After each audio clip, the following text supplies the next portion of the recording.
Hello everybody, my name is Donavin McClung, and I am a senior at Marysville High School. Today I wanted to talk about being a CNA, or a Certified Nursing Assistant. I've been a CNA for about a year now, and I feel like I've seen a lot of different areas of the job and what it can entail. I will be showing you different videos of where I actually prepared to receive my CNA license, and I will be showing you equipment that I use today as a CNA, and how to use it. I will also be interviewing my instructor who helped me along the way. But first, I wanted to give a brief background of where the term CNA actually originated. Back in World War I, the American Red Cross Association wanted women volunteers to help aid during the war. That carried over into World War II, when over 12,000 women volunteered for the American Red Cross Association. Finally, in 1987, Ronald Reagan passed the Omnibus Reconciliation Act, or the OBRA for short, which basically put in the tests and regulations that you see today to become a CNA.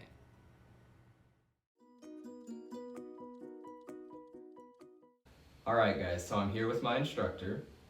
I'm Ashley Harbolt. I'm a registered nurse. I started out as a CNA in 2008, and I went on to be an LPN in 2010, and then in 2013 I went to RN school. So, Well, I'll get it started. My first question is, what kind of opportunities have you found going into the medical field? I know that it can create a lot of opportunities, the medical field in general, so I was kind of just wondering, down the nurse area, what opportunities you found? so many opportunities. I feel like this is probably the biggest field for opportunities. You can work in the doctor's office, or at the nursing home, or the hospital, or home health, or in surgery, or specialty clinics, or whatever you want to do. The sky's the limit. Right. OB or postpartum. I mean, Yeah. you can just work anywhere. Yeah, So. there's so many different places that you can work. Yes, Because or you can teach. Yeah, So. or you can teach it. Mhm. Yes, that's very true. Okay, so my second question, have you found any similarities in the different work environments that you've been in? Sure. I work full-time at Life Care Center of Seneca, and I also work PRN or part-time at another nursing home around here. And everybody has to work hard to make Yes. things go. Everybody has to put in the work. Everybody has to, show up to make everything go. So, I mean, there's a lot of similarities in Right. areas like that. Differences, I don't know, some places have a little bit higher workload depending on Yeah.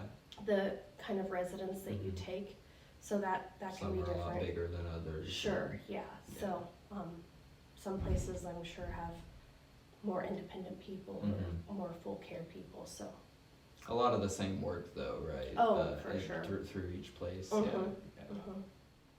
Okay, so my next question, what kind of skills have you developed since going into the medical field?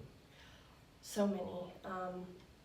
What they teach you in school and what they teach you in clinical is completely different than the Yeah. real world. I noticed that myself between my classwork and my clinicals, there was a huge difference. Sure, and then even as you go on and work Yeah. in the field, you pick up, handy things that Mhm. will help you along the way, and Definitely. you definitely perfect your skills. So that is.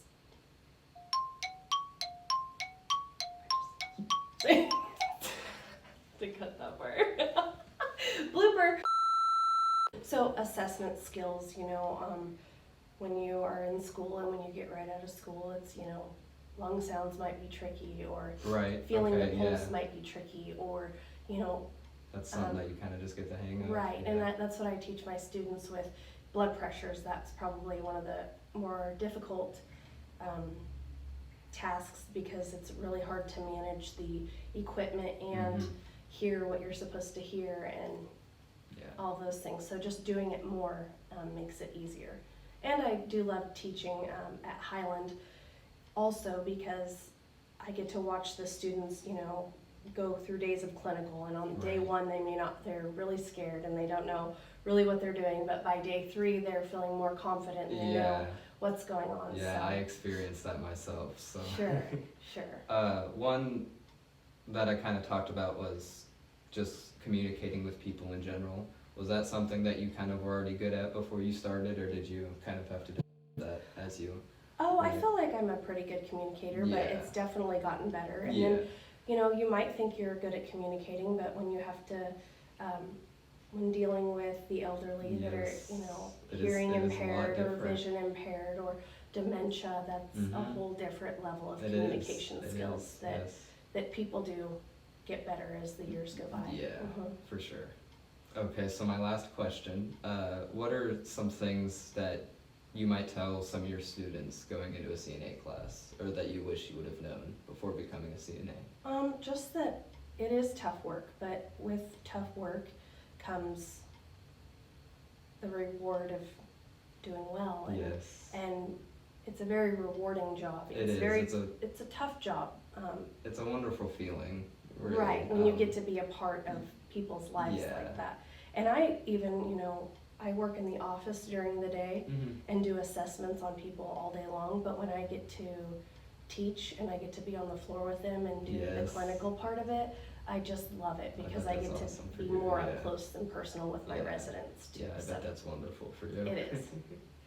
Well, is there anything else you would like to talk about, or? I don't think so. Wonderful. Well, I would like to thank you for your time. And thank you.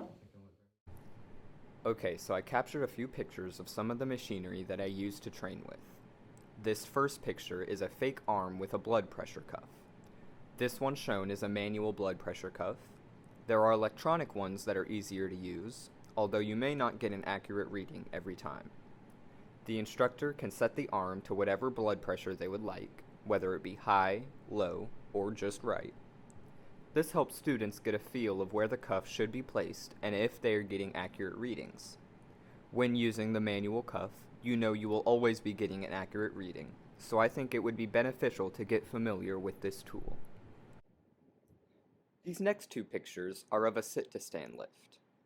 This lift is used for people who are able to bear some weight on their legs and stand as the lift raises them. The sling goes under the resident's arms and attaches to the lift, allowing for an easy lifting motion that is useful for getting people back into their wheelchairs or into the bathroom. There is a platform against the resident's knees, preventing them from bending. This allows caregivers to easily move a resident from one seated position to another. These last couple of pictures are of a Hoyer lift. The Hoyer lift, or full body, is used on residents that are unable to bear weight on their legs or are unable to hold on to the sit-to-stand. This is also the lift used to raise residents if they were to be on the floor. This sling most commonly has 4 connection points, which when connected to the lift, raise the resident into the air, allowing us to lie them on their bed.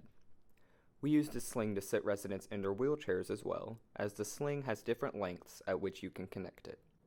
Connecting it a certain way will result in the resident sitting up more, allowing for easier access into the wheelchair. Overall, becoming a CNA has truly made a positive impact on my life. The opportunities, the life experiences, and the work itself all make this field so special. Your CNA license can take you so many different places, so don't be afraid to dive in and get started, because you never know where you might end up. Thank you all for watching.